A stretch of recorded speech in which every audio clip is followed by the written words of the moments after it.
Am I really recording this? Put this here.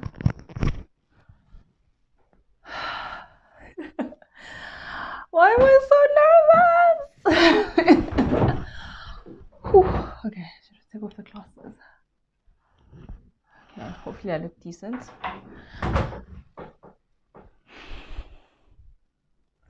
Okay. I'm ready. Let me put on perfume. I don't know why I'm putting on perfume, because you won't smell me, but maybe if I smell good, I'll feel good. You know? Okay. And action!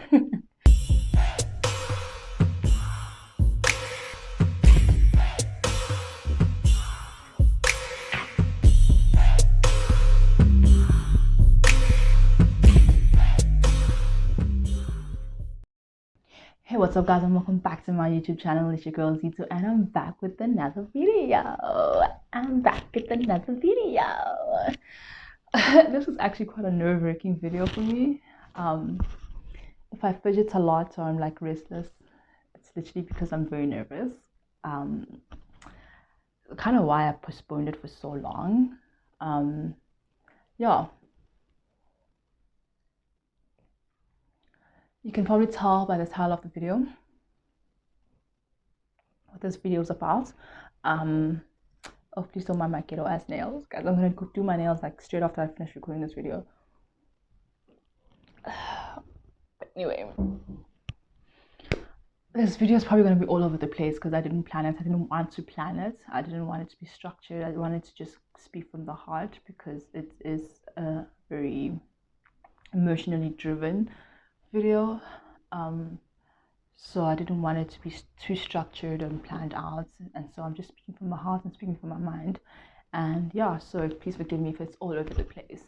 So obviously by the title of the video you have picked up that I dropped out. So after a long time of thinking and contemplation, because I know some people are going to think that it was an impulsive thing. It was not. It may look impulsive to another person outside, but it was not. I thought about it for a very, very long time. Thoroughly, I wrote pros and cons. I literally wrote a list of pros and cons of doing this, of staying versus leaving, and all of that. Spoke to my psychologist, and like spoke to a lot of people, those close to me. Shout out to you guys that listened to me and heard me out about debating everything, because everyone's opinion really made a difference, whether they were for it or against it. It really did make a difference. So it took a long time for me to come to this decision. It wasn't an impulsive decision by any means.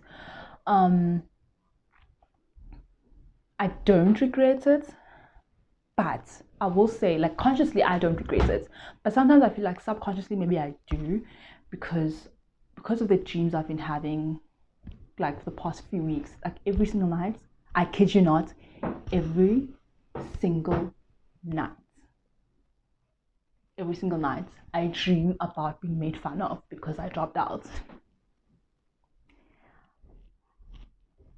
And I wish I was making it up. I wish I was joking, but it's literally the reality. So I think subconsciously I probably feel embarrassed by it, and I feel humiliated by it, which is true. I guess I am embarrassed and I am humiliated by it, but I don't regret it, because it's been like 4 weeks since I last went to school, and this is honestly the best I've felt in at least 2 years. Like, and I'm not even 100% there, but like this is the best I've felt in at least 2 years. I'm eating, I'm speaking to humans and stuff, like, which is very unusual for me. So yeah, I'm drinking my tea. Okay, so if you haven't watched back my previous mental health chronicle video, please do watch that, as well as my spiritual video, my African spirituality video. please do watch that, because that will give you a better understanding and better idea of my journey and how I've gotten here. But to summarize it all, I just struggled with major depressive disorder this year, as well as a spiritual calling this year. And so I had to learn to balance both, and it was extremely difficult for me to balance both. And do medicine, final year medicine. You know, when it gets to the end, I don't know, we don't talk enough about how difficult it is once you're at the end, because you think like when you're at the end it's going to be like, yeah, that's going to be the motivation, because you're like, yeah, I'm at the end, yeah, so push. But when you're there, the fatigue that comes with it, the fatigue, the burnout, you feel your whole degree, all the years of being in that degree, you feel it in the final year, because you're like, yes, I think Angela. So that was also in the mix, on top of my depression, on top, like a lot was going wrong. You know what? And it's fine. And I took my leave of absence in April, to cater to my mental health and to cater to my spiritual calling and do the things I needed to do for that. So I thought when I came back, that when I come back, I'm gonna be good. My depression, my mental health looked at me. I was like, where? Why is it go PCC?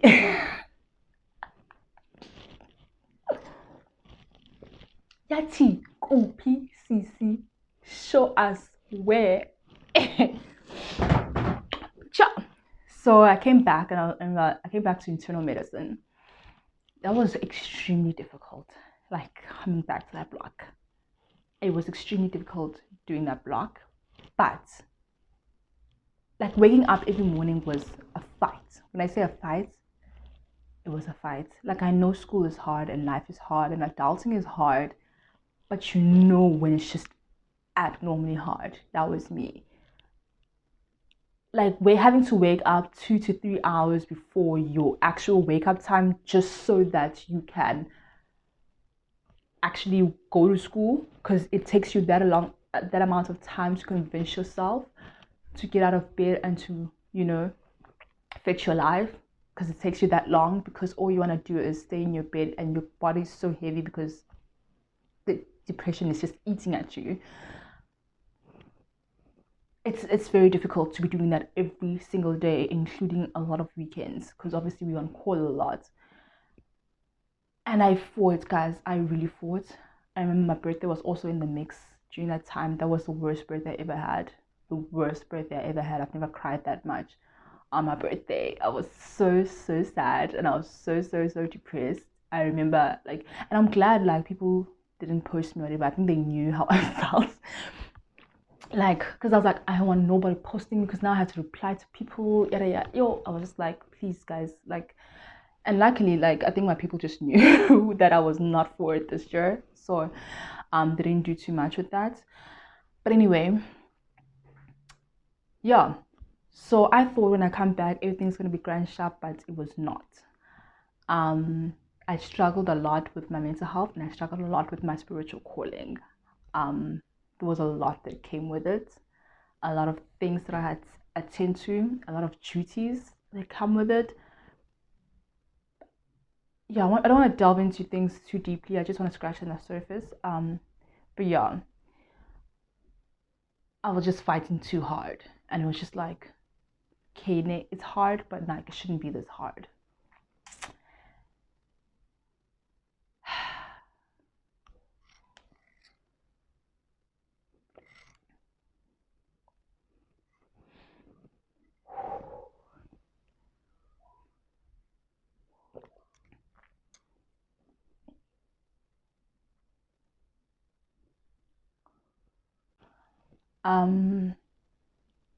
Yeah, I don't know if I've said this already, but since I made the decision, I literally have had a nightmare every single night. I have a nightmare about the fact that I dropped out and that I left in my final year of medicine. Like I made it this far and I flopped. That really breaks me. As much as I don't regret it, it really, really breaks me. It really hurts me. I'm really embarrassed and I feel very humiliated. And I'll be honest, I feel like a giver upper, a quitter. That's the word. A quitter. I felt like a quitter, and I'm really still trying to get over that. As much as I don't regret my decision, I'm still trying to get over that idea that I'm a quitter, because I know that I fought with all that I had, all that was in me. There's nothing you could possibly suggest to me that I could have done to avoid the situation, so to not be in the situation. There's nothing. I did everything, guys. I had all types of professionals. All types of professionals. I had like my professionals for when I'm stable. Then I had my professionals for when I'm it's an emergency, when like things are shit is hitting the ceiling, shit is hitting the fan. I had people for that to like. I had professionals, and I had my friends. Shout out, yo, guys, my friends. You know who you are. Those people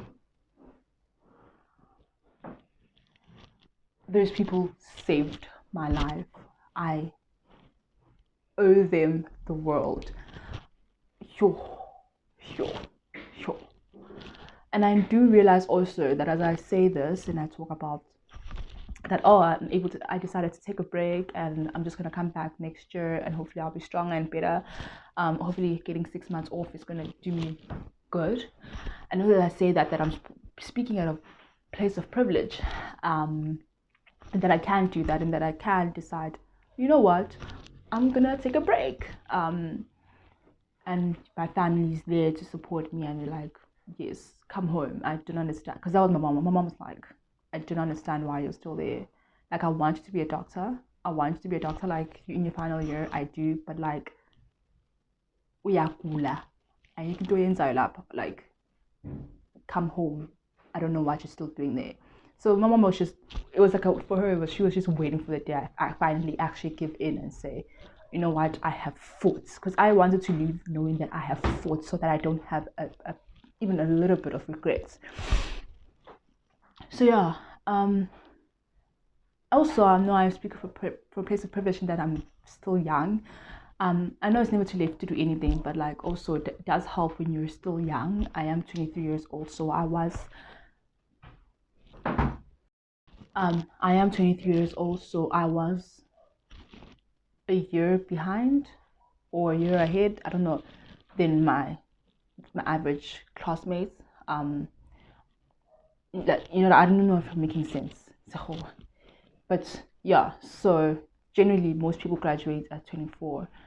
So I was gonna graduate at 23. So luckily, like, I still have the luxury of time on my side. So that's also a privilege. So yeah, and also financially, like, finances are a big factor, and I know a lot of people wouldn't have that option of just taking a year off financially. And not to say that I necessarily have that option, but you know what, I believe in God. I believe in God. He will come through for me. I always say, where God leads, He provides. So I do believe that He will provide that when the time comes.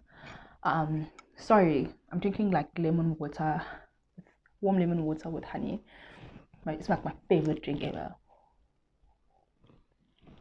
Anyway, I digress. I know this video is like all over the place, but it's literally I'm just here to say that your life matters more than your career endeavors. And it's not to say Zitu's now saying drop out, kids, and fuck school and fuck the system and all of that. No, guys, that's not what I'm saying by any means, by any stretch. What I'm saying is, please take care of yourselves. Please choose yourself. Please understand when you are killing yourself for your degree, and it's no longer just working hard for my degree. There's a difference between working hard for your degree and killing yourself for your degree. I was killing myself for the degree. I just won't ever talk about how, like, what exactly was happening in my life, because I still like to maintain that privacy. But it genuinely, for me, it was a matter of life or death. Like me, staying in the degree, staying at med school, it was actually a matter of life or death. Like I was either between staying or leaving. Like it was a clear life or death situation, and so I just had to do it. It's hard. Anyway, the point of this video was literally just say, put yourself first. Your life matters more than anything in this world. I know that we live in a capitalistic society that encourages us to just always produce, and that your worth is measured by your productivity. But to be quite honest, there's no virtue in suffering, and I know society is normalizing that and making it seem like there's virtue and like it's good to suffer. It's not. And in the same breath, I'm not saying that you should give up and that you should quit on things, but I am saying there's a very thin line between working hard and fighting.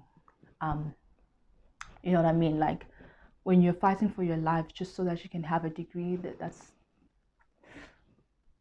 think about that one. It's quite tricky, hey?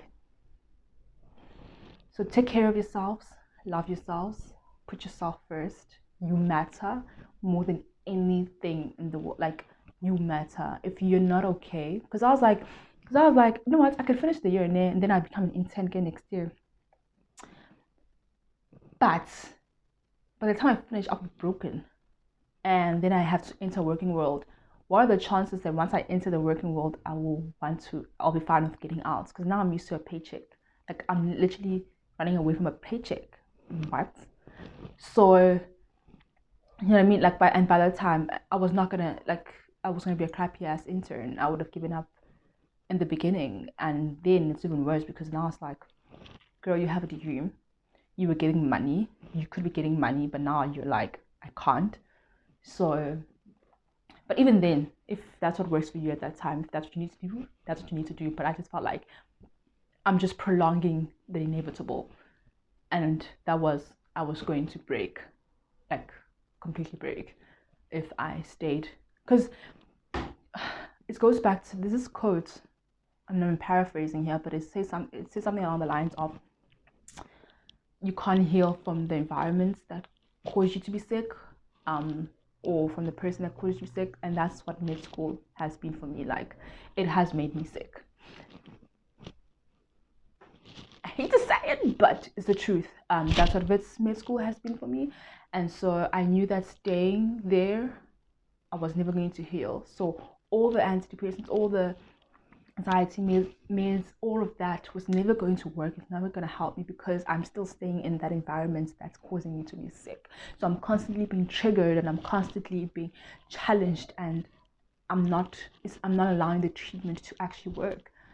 So and obviously then that's why you're going to end up changing doses, increasing doses, and then changing the class of drug, and you're like, okay, this one is not working, because really you're in the wrong environments, because you're not in environments, supportive environments that will encourage you to get better and to do better. You know what I mean? So that was something I had to realize, and something I had to be honest with myself with, about self-about, and be like, you know what, it's not gonna work here. But anyway, this is just like a short little update. It's not like a proper video. I hope you enjoyed the video, and hopefully the next time I see you will be a more light-hearted and a more fun video. But yeah, thank you for joining me.